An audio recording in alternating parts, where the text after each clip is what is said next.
ఆంధ్రప్రదేశ్ వైపు దూసుకొస్తున్న తుఫాన్ రేపు ఉదయం కాకినాడ సమీపంలో తీరం తాకే అవకాశం. తూర్పు బంగాళాఖాతంలో ఏర్పడిన తీవ్ర వాయుగుండం మోంతా తుఫానుగా మారింది. ఇది వేగంగా ఆంధ్రప్రదేశ్ వైపు కదులుతోంది. వాతావరణ శాఖ సమాచారం ప్రకారం ఈ తుఫాను రేపు ఉదయం కాకినాడ సమీపంలో తీరం తాకే అవకాశం ఉంది. వాతావరణ శాఖ తాజా నివేదికల ప్రకారం తుఫాన్ కేంద్రం బంగాళాఖాతం మధ్య భాగంలో కాకినాడకు దక్షిణ తూర్పు దిశగా సుమారు 280 కిలోమీటర్ల దూరంలో ఉంది. ప్రస్తుతం గాలి వేగం గంటకు 100 నుండి 110 కిలోమీటర్ల వరకు వీచుతోంది. తుఫాన్ తీరం దాటే సమయానికి గాలి వేగం గంటకు 120 కిలోమీటర్ల వరకు పెరగవచ్చని అంచనా. తుఫాన్ రేపు ఉదయం 7 గంటల నుంచి 10 గంటల మధ్య కాకినాడ సమీప తీరం దాటే అవకాశం ఉందని వాతావరణ శాఖ తెలిపింది. ఈ తుఫాన్ ప్రభావం ప్రధానంగా తూర్పు గోదావరి, విశాఖపట్నం, కొండపల్లి, అనకాపల్లి జిల్లాలపై ఎక్కువగా ఉండే అవకాశం ఉంది. వీటితో పాటు శ్రీకాకుళం, విజయనగరం, పశ్చిమ గోదావరి జిల్లాల్లో కూడా భారీ వర్షాలు కురిసే అవకాశం ఉంది. తీర ప్రాంతాల్లో సముద్రపు అలలు 2 నుండి 3 మీటర్ల ఎత్తుకు ఎగిసే అవకాశం ఉందని హెచ్చరికలు జారీ అయ్యాయి. ప్రస్తుత పరిస్థితిని దృష్టిలో ఉంచుకొని రాష్ట్ర ప్రభుత్వం పూర్తి స్థాయి అప్రమత్తంలోకి వెళ్లింది. ముఖ్యమంత్రి చంద్రబాబు అన్ని జిల్లాల కలెక్టర్లతో వీడియో కాన్ఫరెన్స్ నిర్వహించారు. తుఫాను సమీపంలో ప్రాణ నష్టం జరగకుండా చూసుకోవాలని ఆయన అధికారులను ఆదేశించారు. ప్రజల భద్రతకు ప్రాధాన్యత ఇవ్వాలని, అవసరమైతే తీర ప్రాంత ప్రజలను ముందుగానే రక్షణశాలలకు తరలించాలని సూచించారు. విపత్తు నిర్వహణ బృందాలు, ఎన్డీఆర్ఎఫ్, ఎస్డీఆర్ఎఫ్, అగ్నిమాపక సిబ్బంది సన్నద్ధంగా ఉన్నాయి. ప్రతి తీర జిల్లాల్లో కంట్రోల్ రూమ్లు 24 గంటలు పర్యవేక్షిస్తున్నారు. ప్రభుత్వం ప్రజలకు కొన్ని ముఖ్యమైన సూచనలు జారీ చేసింది. తీర ప్రాంతాల ప్రజలు అప్రమత్తంగా ఉండాలి. సముద్ర తీరానికి వెళ్లకూడదు. గాలి వేగం ఎక్కువగా ఉన్నప్పుడు ఇంట్లోనే ఉండాలి. విద్యుత్ తీగలు, చెట్లు వంటి ప్రమాదకర ప్రదేశాల దగ్గర నిలబడకండి. అత్యవసర పరిస్థితుల్లో స్థానిక అధికారులను సంప్రదించాలి. వాతావరణ శాఖ అధికారిక ప్రకటననే నమ్మాలని ప్రజలకు సూచించారు. విద్యుత్ శాఖ తుఫాన్ ప్రభావిత ప్రాంతాల్లో విద్యుత్ సరఫరా నిలిచిపోకుండా ప్రత్యేక బృందాలను నియమించింది. రహదారి శాఖ అధికారులు చెట్లు, విద్యుత్ స్తంభాలు కూలిపోవడం వంటి పరిస్థితులకు సిద్ధంగా ఉన్నారు. కొన్ని తీర జిల్లాల్లో రేపు పాఠశాలలు మరియు కళాశాలలకు సెలవులు ప్రకటించారు. మత్స్యకారులు ఈ రోజు నుండి సముద్రంలోకి వెళ్లవద్దని వాతావరణ శాఖ స్పష్టమైన హెచ్చరిక ఇచ్చింది. ఇప్పటికే చాలా మంది మత్స్యకారులు తమ పడవలను తీరం వద్ద తీసుకొచ్చి సురక్షిత ప్రదేశాలకు తరలించారు. సముద్ర తీర గ్రామాల్లో అధికారులు అవగాహన కార్యక్రమాలు నిర్వహిస్తున్నారు. తుఫాన్ తీరం దాటిన తరువాత కూడా వర్షాలు కొనసాగుతాయని వాతావరణ శాఖ తెలిపింది. 27 మరియు 28 తేదీల్లో ఉత్తర తీర జిల్లాల్లో భారీ వర్షాలు పడే అవకాశం ఉంది. కొన్ని చోట్ల మెరుపులు, ఉరుములు కూడా ఉండవచ్చని హెచ్చరికలు జారీ అయ్యాయి. ముఖ్యమంత్రి చంద్రబాబు ప్రజలకు విజ్ఞప్తి చేశారు. ప్రజల ప్రాణ భద్రత అత్యంత ముఖ్యమైంది. ప్రభుత్వం అన్ని చర్యలు తీసుకుంటోంది. ఎవరు భయపడవద్దు, కానీ జాగ్రత్తగా ఉండండి. అధికారులు మీకోసం 24 గంటలు పనిచేస్తున్నారని అన్నారు. ఈ తుఫాను రేపు ఉదయం కాకినాడ సమీప తీరం దాటే అవకాశం ఉన్నందున రాష్ట్ర ప్రభుత్వం, అధికారులు, విపత్తు నిర్వహణ బృందాలు పూర్తి స్థాయి సన్నద్ధతతో ఉన్నాయి. ప్రజలు కూడా తగిన జాగ్రత్తలు తీసుకోవాలని మరోసారి విజ్ఞప్తి చేశారు.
తుఫానును ఎదుర్కొనేందుకు ప్రభుత్వం సిద్ధం, ప్రాణ నష్టం లేకుండా చూడాలని చంద్రబాబు ఆదేశాలు. తూర్పు బంగాళాఖాతంలో ఏర్పడిన మోంతా తుఫాను ఆంధ్రప్రదేశ్ వైపు వేగంగా దూసుకొస్తుంది. రేపు ఉదయం కాకినాడ సమీపంలో తీరం తాకే అవకాశం ఉన్నందున ప్రభుత్వం పూర్తి స్థాయిలో అప్రమత్తంగా ఉంది. ఈ నేపథ్యంలో ముఖ్యమంత్రి చంద్రబాబు అధికారులు, విభాగాల సమన్వయంపై ప్రత్యేక దృష్టి పెట్టారు. తుఫాన్ పరిస్థితిని సమీక్షిస్తూ చంద్రబాబు ఈ రోజు సాయంత్రం వీడియో కాన్ఫరెన్స్ నిర్వహించారు. అందులో తూర్పు గోదావరి, విశాఖపట్నం, అనకాపల్లి, శ్రీకాకుళం, విజయనగరం జిల్లాల కలెక్టర్లు పాల్గొన్నారు. ముఖ్యమంత్రి స్పష్టంగా చెప్పారు, ప్రజల ప్రాణ నష్టం జరగకుండా ముందుగానే అన్ని చర్యలు తీసుకోవాలి. ఆస్తి నష్టం తగ్గించడానికి అధికార యంత్రాంగం సమన్వయంతో పనిచేయాలి. ప్రతి జిల్లా యంత్రాంగం రాత్రింబవళ్లు అలర్ట్గా ఉండాలని ఆయన సూచించారు. విపత్తు నిర్వహణ శాఖ ఇప్పటికే ఎన్డీఆర్ఎఫ్, ఎస్డీఆర్ఎఫ్ బృందాలను తీర ప్రాంతాలకు పంపింది. అవసరమైన ప్రదేశాల్లో రక్షణశాలలు, అత్యవసర ఆహార, నీటి సదుపాయాలు సిద్ధం చేశారు. విద్యుత్, రహదారి, ఆరోగ్య శాఖలకు ప్రత్యేక సూచనలు ఇచ్చారు. చంద్రబాబు మాట్లాడుతూ ప్రజలకు అవసరమైన సహాయం వెంటనే అందించాలి. విద్యుత్ నిలిచిపోయిన వెంటనే ప్రత్యామ్నాయ వ్యవస్థలు పనిచేయాలి. ఎవరు నిర్లక్ష్యం చేయరాదు అని అన్నారు. తీర ప్రాంత ప్రజలను అవసరమైతే సురక్షిత ప్రదేశాలకు తరలించాలన్న ఆదేశాలు ఇప్పటికే అమల్లో ఉన్నాయి. గ్రామ సచివాలయాలు, వాలంటీర్లు, పోలీస్ శాఖ అధికారులు ప్రజలతో నిరంతరం సంబంధం ఉంచుతున్నారు. తుఫాన్ ప్రభావం ఎక్కువగా ఉండే మండలాల్లో కంట్రోల్ రూమ్లు ఏర్పాటు చేశారు. ప్రభుత్వం ప్రజలకు విజ్ఞప్తి చేసింది, తుఫాన్ సమయంలో బయటకు వెళ్లకండి, సముద్రానికి దగ్గరగా వెళ్లవద్దు, అధికారులు సూచనలను పాటించాలి అని అన్నారు. విద్యుత్ శాఖ అధికారులు తుఫాన్ ప్రభావం పడే జిల్లాల్లో ప్రత్యేక బృందాలను నియమించారు. వీరు చెట్లు, విద్యుత్ స్తంభాలు కూలిపోతే వెంటనే మరమ్మతులు చేయడానికి సిద్ధంగా ఉన్నారు. రవాణా శాఖ కూడా ముఖ్యమైన రహదారులపై ట్రాఫిక్ సమస్యలు తలెత్తకుండా చర్యలు చేపట్టింది. ఆరోగ్య శాఖ కూడా ముందస్తు చర్యలు తీసుకుంది. ప్రభావిత ప్రాంతాల్లో వైద్య బృందాలను సిద్ధం చేశారు. ప్రతి జిల్లా ఆసుపత్రిలో అత్యవసర మందులు, రక్త నిల్వలు సిద్ధంగా ఉంచారు. ముఖ్యమంత్రి మాట్లాడుతూ తుఫాన్ తర్వాత వ్యాధులు వ్యాపించకుండా శుభ్రత కార్యక్రమాలు తక్షణమే ప్రారంభించాలని అన్నారు. వాతావరణ శాఖ సూచనల ప్రకారం ఈ రోజు నుండి అన్ని మత్స్యకారులు సముద్రంలోకి వెళ్లకూడదని ఆదేశాలు జారీ అయ్యాయి. ఇప్పటికే చాలా మంది మత్స్యకారులు తమ పడవలను సురక్షిత ప్రదేశాలకు తరలించారు. చంద్రబాబు చెప్పారు, మత్స్యకారులు ప్రాణ రక్షణ మొదటి కర్తవ్యంగా చూడాలి. ప్రభుత్వం వారిని పూర్తిగా సపోర్ట్ చేస్తోంది. ప్రభుత్వం ప్రజలకు అవగాహన కల్పించడానికి గ్రామ స్థాయిలో ప్రచార వాహనాలను పంపింది. రేడియో, టీవీ, సోషల్ మీడియా ద్వారా హెచ్చరికలు నిరంతరం విడుదలవుతున్నాయి. ప్రతి గంటకు వాతావరణ శాఖ నుంచి తాజా సమాచారం అందిస్తోంది. ముఖ్యమంత్రి చివరిగా ప్రజలకు హామీ ఇచ్చారు, ప్రజల ప్రాణ భద్రత మా మొదటి ప్రాధాన్యం. ప్రభుత్వం అన్ని విధాలుగా సిద్ధంగా ఉంది. ఎవరు భయపడవద్దు, కానీ జాగ్రత్తగా ఉండండి. ఆయన ఇంకా చెప్పారు, తుఫాన్ తీరం దాటిన వెంటనే ప్రభుత్వ బృందాలు నష్టాన్ని అంచనా వేసి వెంటనే సహాయం అందిస్తాయి. తుఫాన్ రేపు ఉదయం 7 గంటల నుంచి 10 గంటల మధ్య కాకినాడ సమీపంలో తీరం దాటే అవకాశం ఉంది. తీరం తాకిన తరువాత గాలి వేగం కొంత తగ్గి భారీ వర్షాలు కొనసాగుతాయని అధికారులు తెలిపారు. విశాఖ, గోదావరి జిల్లాల్లో 24 గంటల పాటు జాగ్రత్తలు అవసరమని హెచ్చరించారు. తుఫానును ఎదుర్కోవడానికి ఆంధ్రప్రదేశ్ ప్రభుత్వం పూర్తిగా సిద్ధంగా ఉంది. ప్రభుత్వం యంత్రాంగం క్షణక్షణం పరిస్థితిని పర్యవేక్షిస్తోంది. ముఖ్యమంత్రి చంద్రబాబు స్వయంగా ప్రతి విభాగంలో సంబంధం ఉంచి మార్గదర్శకాలు ఇస్తున్నారు. ప్రజలు కూడా అధికారుల సూచనలను పాటిస్తూ జాగ్రత్తగా ఉండాలని మరోసారి విజ్ఞప్తి చేశారు.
కర్నూలు బస్ ప్రమాదంలో 18 మంది ప్రాణాలు కోల్పోయిన ఘటనపై దర్యాప్తు కొనసాగుతోంది.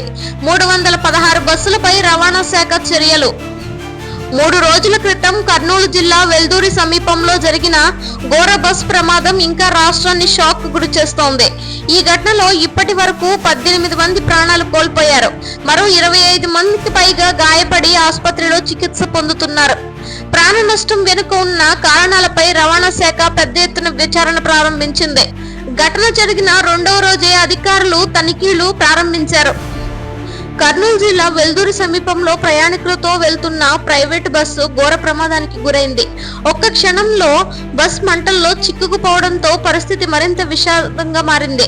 ప్రభుత్వం, పోలీసులు, వైద్య సిబ్బంది వెంటనే ఘటనా స్థలానికి చేరి గాయపడిన వారిని సమీప ఆసుపత్రులకు తరలించారు. ఈ ప్రమాదం రాష్ట్ర వ్యాప్తంగా చర్చనీయాంశమైంది. ఆసుపత్రిలో చికిత్స పొందుతున్న బాధితులను కలవాలని అధికారులను ఆదేశించారు. ముఖ్యమంత్రి మాట్లాడుతూ ప్రజల ప్రాణాలు విలువైనవి, ఇలాంటి ప్రమాదాలు పునరావృతం కాకుండా చర్యలు తీసుకోవాలని అన్నారు. ఈ ఘటన తర్వాత రవాణా శాఖ రాష్ట్ర వ్యాప్తంగా పెద్ద ఎత్తున తనిఖీలు ప్రారంభించింది. 2వ రోజు కూడా ఈ తనిఖీలు కొనసాగాయి. ఇప్పటి వరకు 316 బస్సులపై కేసులు నమోదు చేశారు. ఈ బస్సుల్లో పలు లోపాలు గుర్తించబడ్డాయి. పాత మోడల్ వాహనాలు, పాడైన బ్రేక్ వ్యవస్థ, ఫిట్నెస్ సర్టిఫికెట్ లేకుండా నడపడం, లైసెన్స్ నిబంధనల ఉల్లంఘన, డ్రైవర్ ఎక్కువ గంటలు పనిచేయడం వంటివి. రవాణా శాఖ అధికారులు ఈ లోపాలపై కఠిన చర్యలు తీసుకుంటామని తెలిపారు. ప్రత్యేకంగా ప్రైవేట్ బస్సు యాజమాన్యాలపై రవాణా శాఖ గట్టి దృష్టి పెట్టింది. అన్ని బస్సులకు ఫిట్నెస్ పరీక్షలు తప్పనిసరిగా చేయాలని ఆదేశాలు జారీ అయ్యాయి. ఫిట్నెస్ లేకుండా రోడ్డుపైకి వస్తే వాహనాన్ని సీజ్ చేస్తామని అధికారులు హెచ్చరించారు. ఒకసారి రాష్ట్ర వ్యాప్తంగా రాత్రిపూట బస్సు రైడ్స్ పై ప్రత్యేక పర్యవేక్షణ ప్రారంభించింది. ఈ ప్రమాదం ప్రజల్లో తీవ్ర ఆందోళన కలిగించింది. ప్రైవేట్ బస్సుల్లో భద్రతా ప్రమాణాలు ఎందుకు పాటించరని ప్రజలు ప్రశ్నిస్తున్నారు. పలు చోట్ల బస్టాండ్ వద్ద తనిఖీలు పెంచాలని, ప్రయాణికుల సీటింగ్ పరిమితిని కఠినంగా అమలు చేయాలని డిమాండ్ చేస్తున్నారు. ప్రమాదంలో ప్రాణాలు కోల్పోయిన 18 మంది కుటుంబాల్లో విషాదం నెలకొంది. ప్రభుత్వం వారి కుటుంబాలకు తక్షణ ఆర్థిక సాయం అందిస్తోంది. కర్నూలు జిల్లా కలెక్టర్ స్వయంగా బాధిత కుటుంబాలను కలిశారు. వారికి భరోసా ఇచ్చి సహాయం అందించాలని ఆదేశాలు ఇచ్చారు. ప్రమాదంపై పోలీసులు కూడా ప్రత్యేక దర్యాప్తు చేస్తున్నారు. డ్రైవర్ నడిపిన వేగం, వాహన స్థితి, రూట్ అనుమతి వంటి అంశాలను పరిశీలిస్తున్నారు. సీసీటీవీ ఫుటేజ్, ప్రయాణికుల వాగ్మూలాలను సేకరిస్తున్నారు. తప్పు నిర్ధారణ అయిన యాజమాన్యంపై కఠిన చర్యలు తీసుకుంటామని పోలీసులు తెలిపారు. రవాణా శాఖ కమిషనర్ మీడియాతో మాట్లాడుతూ చెప్పారు. ఈ ఘటన మనకు హెచ్చరిక. రోడ్డుపై నడుస్తున్న ప్రతి వాహనం సురక్షితంగా ఉండేలా చర్యలు తీసుకుంటున్నాం. ఎవరైనా నిబంధనను ఉల్లంఘిస్తే క్షమించం. అధికారుల ప్రకారం ఈ తనిఖీలు వచ్చే వారం కూడా కొనసాగనున్నాయి. ప్రభుత్వం రవాణా వ్యవస్థలో కొత్త భద్రతా విధానాలు తీసుకురావడానికి సన్నాహాలు చేస్తుంది. ప్రతి ప్రైవేట్ బస్సుకు జీపీఎస్ ట్రాకింగ్ వ్యవస్థ, ఆటోమేటిక్ బ్రేక్ టెస్టింగ్ సర్టిఫికేట్, రాత్రిపూట డ్రైవర్ల రొటేషన్ విధానం వంటి చర్యలు పరిశీలనలో ఉన్నాయి. ముఖ్యమంత్రి చంద్రబాబు మరోసారి ప్రజలకు భరోసా ఇచ్చారు. ఇలాంటి ప్రమాదాలు ఇక జరగకూడదు, అందుకే కఠిన నిబంధనలు తీసుకువస్తాం.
జూబ్లీహిల్స్ ఉప ఎన్నిక వేడెక్కుతోంది. కాంగ్రెస్, బీఆర్ఎస్, బీజేపీ నేతల మధ్య పరస్పర విమర్శలు. హైదరాబాద్ లో హాట్ టాపిక్ గా మారిన జూబ్లీహిల్స్ ఉప ఎన్నికపై తాజా పరిణామాలు. ఉప ఎన్నిక దగ్గర పడుతుండటంతో రాజకీయ వేడి రోజు రోజుకి పెరుగుతోంది. 3 ప్రధాన పార్టీలు కాంగ్రెస్, బీఆర్ఎస్, బీజేపీ తమ శక్తిని ఈ ఎన్నికల్లో ప్రదర్శిస్తున్నాయి. పార్టీ నేతల మధ్య ఆరోపణలు, ప్రతి ఆరోపణలు మరింత ముమ్మరంగా కొనసాగుతున్నాయి. జూబ్లీహిల్స్ నియోజకవర్గం ఈసారి రాష్ట్ర వ్యాప్తంగా ప్రత్యేకంగా చర్చనీయాంశమైంది. హైదరాబాద్ హృదయంలో ఉన్న ఈ ప్రాంతం రాజకీయంగా ప్రతిష్టాత్మకంగా మారింది. ఎన్నికలు సమీపిస్తున్న నేపథ్యంలో పార్టీలు రోజంతా ప్రచార కార్యక్రమాలు నిర్వహిస్తున్నాయి. రోడ్లపై భారీ ర్యాలీలు, సమావేశాలు, పోస్టర్లు, మైక్ల ద్వారా ప్రచారం జరుగుతోంది. ప్రజలు కూడా ఈ ఎన్నికలు వాతావరణాన్ని ఆసక్తిగా గమనిస్తున్నారు. జూబ్లీహిల్స్ ఉప ఎన్నికలో కాంగ్రెస్ పార్టీ తరపున నవీన్ యాదవ్ పోటీ చేస్తున్నారు. ప్రచారంలో తెలంగాణ కాంగ్రెస్ అధ్యక్షుడు రేవంత్ రెడ్డి, సీనియర్ నేతలు జగ్గారెడ్డి, సబీర్ అలీ పాల్గొన్నారు. కాంగ్రెస్ నేతలు ప్రజాపాలన కావాలి, కుటుంబ పాలన కాదు అని నినాదిస్తున్నారు.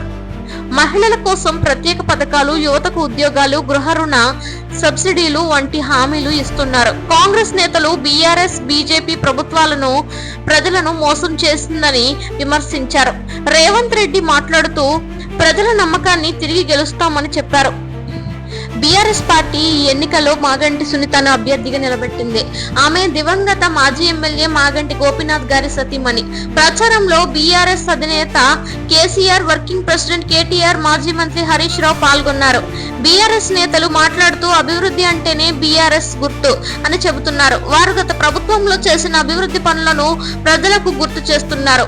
ప్రజలు మళ్లీ బీఆర్ఎస్ ను ఆశీర్వదిస్తారని మాకు నమ్మకం ఉంది అని మాగంటి సునీత అన్నారు. బీజేపీ తరపున ఈసారి లంకల దీపక్ రెడ్డి పోటీ చేస్తున్నారు. ప్రచారంలో తెలంగాణ బీజేపీ అధ్యక్షుడు కిషన్ రెడ్డి, కేంద్ర మంత్రి బండి సంజయ్, ఎమ్మెల్యే ఈటల రాజేంద్ర పాల్గొన్నారు. బీజేపీ నేతలు రాష్ట్రంలో నిజమైన మార్పు కావాలంటే బీజేపీకి ఓటు వేయాలని చెబుతున్నారు.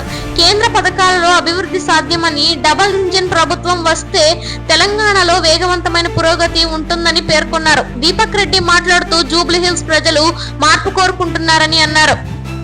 జూబ్లీహిల్స్ లో రాజకీయ వాతావరణం మరింత వేడెక్కింది. కాంగ్రెస్ నేతలు బీఆర్ఎస్ ను కుటుంబ పార్టీగా విమర్శిస్తున్నారు. బీఆర్ఎస్ నేతలు కాంగ్రెస్ ను పాత పార్టీ, పనిలేని పార్టీ అని ఎద్దేవా చేస్తున్నారు. బీజేపీ నేతలు 2 పార్టీలను అవినీతి జంట అని పిలుస్తున్నారు. సోషల్ మీడియా వేదికలపై కూడా విమర్శలు, కౌంటర్ విమర్శలు చెలరేగుతున్నాయి. ప్రతి పార్టీ తన ప్రతిష్టను నిలబెట్టుకోవడానికి ప్రయత్నిస్తోంది. జూబ్లీహిల్స్ ఓటర్లు ఈసారి మరింత జాగ్రత్తగా ఉన్నారు. చాలా మంది మాటల కన్నా పనికి ఓటు వేస్తామని చెబుతున్నారు. యువతలో ఎన్నికలపై మంచి ఆసక్తి కనిపిస్తోంది. ఎన్నికల కమిషన్ అన్ని ఏర్పాట్లు పూర్తి చేసింది. డబ్బు, మద్యం పంపిణీపై కఠిన నిఘా కొనసాగిస్తోంది. సీసీ కెమెరాల ద్వారా పర్యవేక్షణ, దళాలు మోహరింపు జరుగుతున్నాయి. నిబంధనలు ఉల్లంఘించిన వారిపై చర్యలు తీసుకుంటామని అధికారులు తెలిపారు. జూబ్లీహిల్స్ ఉప ఎన్నికతో హైదరాబాద్ రాజకీయాలు వేడెక్కాయి. కాంగ్రెస్ నవీన్ యాదవ్, బీఆర్ఎస్ మాగంటి సునీత, బీజేపీ లంకల దీపక్ రెడ్డి మధ్య పోటీ ఉత్కంఠగా ఉంది. ప్రచారానికి ఇంకా 2 రోజులు మాత్రమే మిగిలాయి. ప్రతి పార్టీ తుది ర్యాలీలకు సిద్ధమవుతోంది. ప్రజలు తీర్పు ఎవరికి అనుకూలమవుతుందో ఆసక్తిగా ఎదురు చూస్తున్నారు. ఈ ఉప ఎన్నిక తెలంగాణ రాజకీయ దశను ప్రభావితం చేసే అవకాశం ఉందని విశ్లేషకులు చెబుతున్నారు.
డీసీపీ చైతన్య కుమార్ ను ఆసుపత్రిలో పరామర్శించిన ఉన్నతాధికారులు. రౌడీ షీటర్లపై ఉక్కుపాదం మోపుతామని స్పష్టీకరణ. డ్యూటీ సమయంలో గాయపడిన డీసీపీ చైతన్య కుమార్ గారిని ఉన్నతాధికారులు ఆసుపత్రిలో పరామర్శించారు. ఈ సందర్భంగా పోలీస్ శాఖ రౌడీ షీటర్లపై కఠిన చర్యలు తీసుకోవాలని సంకేతాలిచ్చింది. కొద్ది రోజుల క్రితం నగరంలో జరిగిన ఒక ఘర్షణ ఘటనలో డీసీపీ చైతన్య కుమార్ గారు గాయపడ్డారు. వెంటనే ఆయనను సమీపంలోని ప్రైవేట్ ఆసుపత్రిలోకి తరలించి చికిత్స అందిస్తున్నారు. ప్రస్తుతం ఆయన పరిస్థితి స్థిరంగా ఉందని వైద్యులు తెలిపారు. డీసీపీ గాయపడిన విషయం తెలిసిన వెంటనే రాష్ట్ర పోలీస్ ఉన్నతాధికారులు ఆసుపత్రికి వెళ్లారు. వారిలో సిటీ పోలీస్ కమిషనర్, అదనపు డీసీపీలు, జాయింట్ కమిషనర్లు కూడా ఉన్నారు. ఆసుపత్రిలో చైతన్య కుమార్ ను పరామర్శించిన అనంతరం సిటీ పోలీస్ కమిషనర్ మీడియాతో మాట్లాడారు. అధికారులు తెలిపారు, మా అధికారుల భద్రత మాకు అత్యంత ప్రాధాన్యం. దాడి చేసిన వారిపై కఠిన చర్యలు తీసుకుంటాం. నగరంలో రౌడీ షీటర్లపై ఉక్కుపాదం మోపే సమయం వచ్చింది. చైతన్య కుమార్ కుటుంబ సభ్యులను అధికారులు ఆత్మస్థైర్యం కల్పించారు. ఆసుపత్రి వైద్యులు ఆయనకు పూర్తి చికిత్స అందిస్తున్నారని తెలిపారు. ఉన్నతాధికారులు ఈ రోజు స్పష్టంగా చెప్పారు, రౌడీ షీటర్లకు ఎలాంటి కనికరం ఉండదు. గత కొన్ని నెలలుగా కొన్ని ప్రాంతాల్లో మళ్లీ గ్యాంగ్ యాక్టివిటీ పెరిగిందని గమనించినట్లు తెలిపారు. నగర శాంతి భద్రతకు విఘాతం కలిగించే వారిని ఎట్టి పరిస్థితుల్లోనూ వదలమని అధికారులు స్పష్టం చేశారు. అందులో ప్రత్యేక టాస్క్ ఫోర్స్ బృందాలు ఏర్పాటు చేయనున్నట్లు సమాచారం. ప్రతి పోలీస్ స్టేషన్ లో రౌడీ షీటర్ల జాబితాను సమీక్షించి అవసరమైతే రివ్యూ షీట్లు రీఓపెన్ చేయనున్నారు. హైదరాబాద్ పోలీస్ కమిషనరేట్ లో ఈ రోజు ప్రత్యేక సమావేశం జరిగింది. అందులో భద్రతా చర్యలు, నిఘా వ్యవస్థ బలోపేతం, రాత్రి పహారా, సీసీటీవీ మానిటరింగ్ వంటి అంశాలపై చర్చించారు. సమావేశం అనంతరం కమిషనర్ అన్నారు, పోలీసులపై దాడి చేస్తే ఎవరికీ ఉపశమనం ఉండదు. చట్టం ముందు అందరూ సమానమే అని అన్నారు.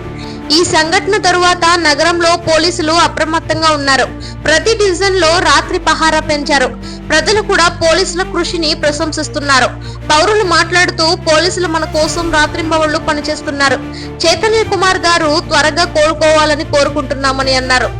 ఆసుపత్రి వైద్యులు మీడియాతో మాట్లాడుతూ చెప్పారు, చైతన్య కుమార్ గారు గాయపడ్డ ప్రమాదం పెద్దది కాదని, ఇప్పటికే ఆయన చికిత్సకు మంచి స్పందన ఇస్తున్నారని తెలిపారు. కొన్ని రోజుల్లోనే ఆయన పూర్తిగా కోలుకునే అవకాశం ఉందని అన్నారు. సోషల్ మీడియాలో పోలీసులు, ప్రజలు, నాయకులు చైతన్య కుమార్ త్వరగా కోలుకోవాలని సందేశాలు పోస్ట్ చేస్తున్నారు. పోలీసుల కృషిని ప్రశంసిస్తూ అనేక మంది పోస్టులు చేస్తున్నారు. రాష్ట్ర ముఖ్యమంత్రి కూడా పరిస్థితిని తెలుసుకున్నారు. అధికారులతో మాట్లాడి అవసరమైన అన్ని వైద్య సదుపాయాలు కల్పించాలని ఆదేశించారు. అలాగే చట్టాన్ని తమ చేతుల్లోకి తీసుకునే వారిపై కఠిన చర్యలు తీసుకోవాలని పోలీస్ అధికారులను ఆదేశించారు. రేపు ఉదయం డీసీపీ నేతృత్వంలో రాష్ట్ర వ్యాప్తంగా ఉన్న పోలీస్ అధికారులతో వీడియో కాన్ఫరెన్స్ జరగనుంది. ఇందులో చట్ట వ్యవస్థ, రౌడీ షీటర్లపై కంట్రోల్ మరియు పోలీసులు ఎదుర్కొంటున్న ప్రమాదాలపై చర్చించనున్నారు. మరోవైపు నగరంలోని కొన్ని ప్రాంతాల్లో కొత్త సీసీటీవీ కెమెరాలు ఏర్పాటు చేయనున్నారు. పోలీస్ పహారా వాహనాలు, క్విక్ రెస్పాన్స్ టీంలు సంఖ్య కూడా పెంచనున్నారు. ప్రజలు ఎలాంటి అనుమానాస్పద వ్యక్తులను గమనించిన వెంటనే పోలీసులకు సమాచారం ఇవ్వాలని విజ్ఞప్తి చేశారు. డీసీపీ చైతన్య కుమార్ గారు గాయపడిన ఘటనతో పోలీసులు మరింత కట్టుదిట్టమైన చర్యలు తీసుకోవాలని నిర్ణయించుకున్నారు. రౌడీ షీటర్లకు ఇది హెచ్చరిక లాంటిదిగా మారింది. పోలీస్ శాఖ దృఢంగా చెబుతోంది. ప్రస్తుతం డీసీపీ గారు చికిత్స పొందుతున్నారు. త్వరలోనే విధుల్లో చేరే అవకాశం ఉంది. పోలీసులు, ప్రజలు ఆయన త్వరగా కోలుకోవాలని కోరుకుంటున్నారు.